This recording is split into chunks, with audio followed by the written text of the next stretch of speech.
Hi guys, this is Coin Girl and welcome to another crypto video. And in today's video, I'd like to talk to you about the hot topic of the moment, Bitcoin versus Bitcoin Cash. And I know there have been quite a lot of people covering this topic already, loads of videos, loads of articles. However, everyone is still a bit baffled and confused.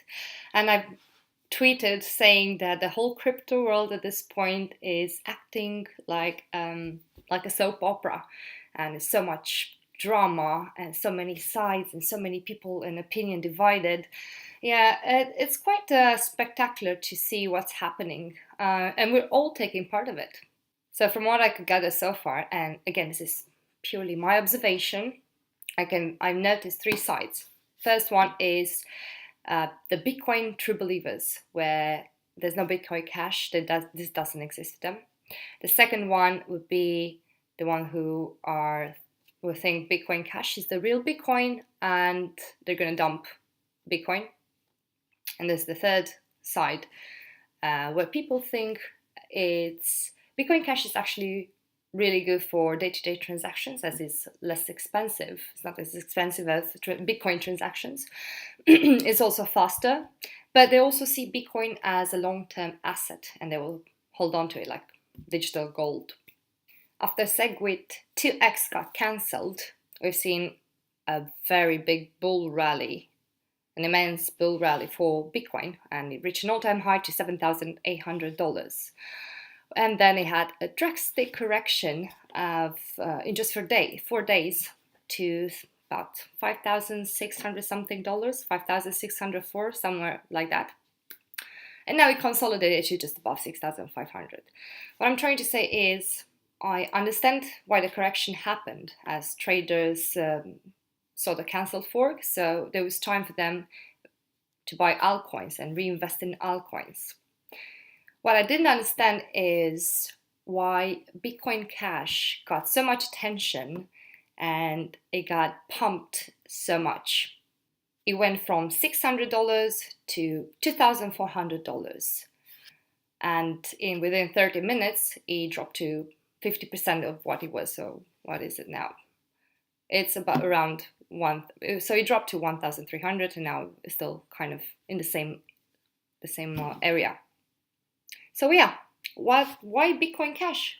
What's the deal with Bitcoin Cash? And why all of the sudden this dump and pump move? For me, it was quite interesting to observe. I mean, I didn't have any Bitcoin Cash, but I guess whoever had Bitcoin Cash and saw this opportunity and sold the coins made quite a nice profit. So well done to whoever did that. So this whole thing with Bitcoin Cash being pumped so much created a big polemic and a big controversial topic within the crypto community, and that's why we had this division and people having different opinions about it. And to me, and apparently to other people, this seems like an artificial pump. And I want to show you guys this article from thenextweb.com. So this guy, Kumar Gaurav, I've never heard of him, but reading the article kind of reinforced what I thought. So this guy, Kumar Gaurav, chairman of Oxesis Group and founder of Kasha,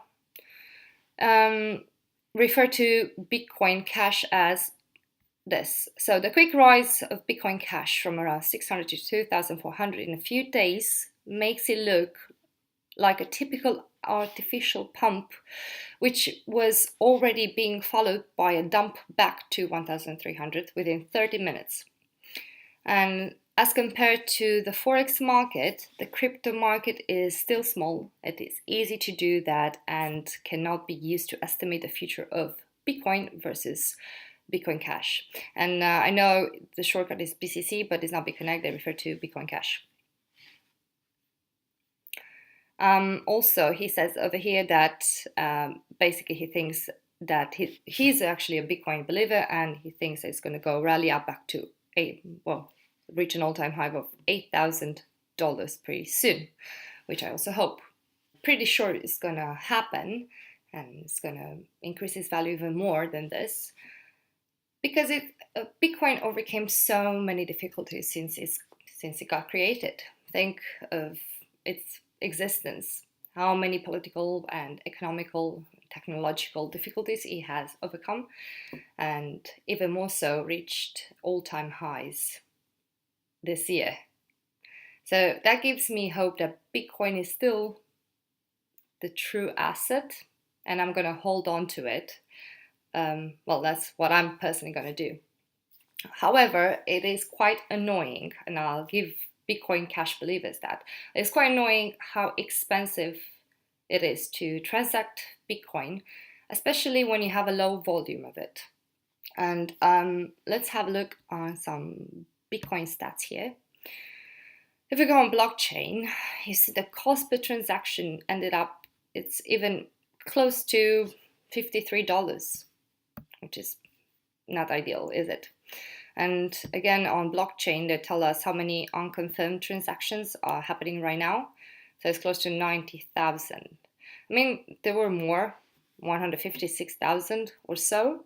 So they decreased it substantially. However, it's quite unresolved now. So that hence the high transaction fees at this point. Let's have a look on another article that I found from Cointelegraph. Let's see, this is the one.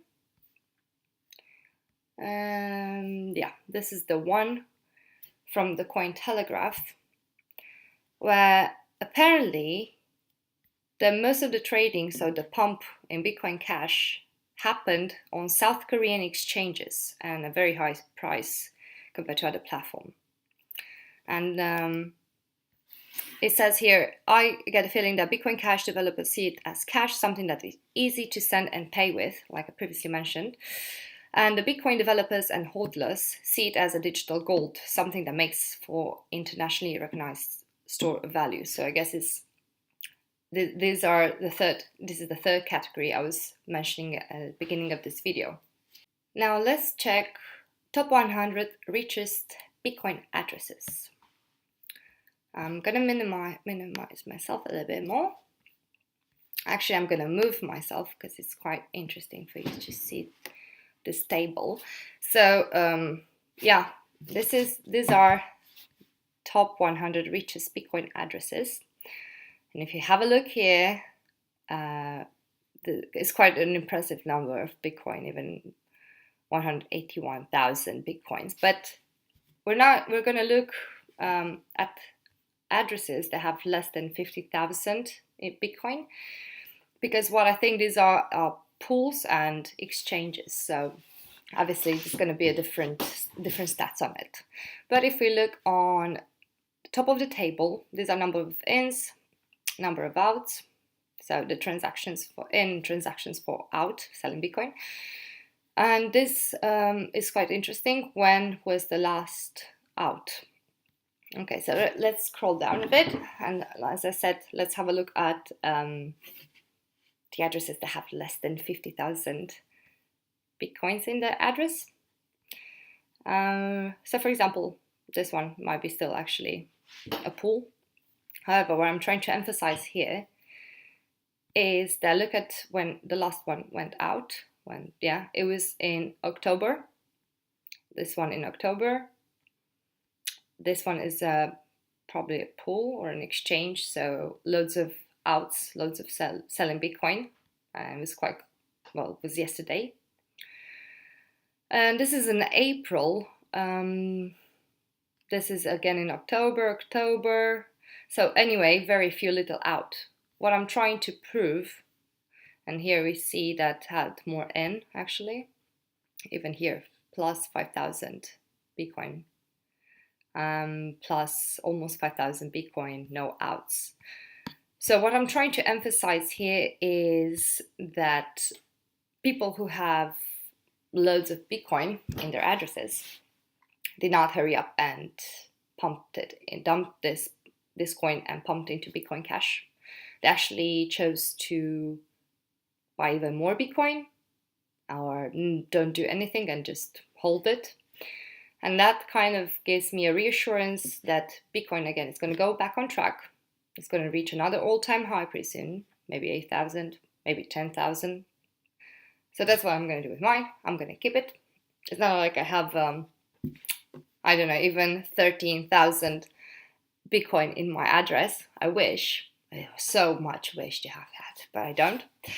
And it's funny how some people ask me on Twitter if I can send them some Bitcoin, or on YouTube if I can send them some Bitcoin. How about you give me some Bitcoin? It's funny. Anyway, I'm gonna drop all these links in the video description, so make sure you check my description after you finish watching this video. And don't forget to follow me on my social media, especially on Twitter, where I try to post as many things as I can about the crypto world. Like the video if you haven't done so. Also subscribe if you haven't done so. And I'll see you very soon with another crypto video. Have a good evening, guys.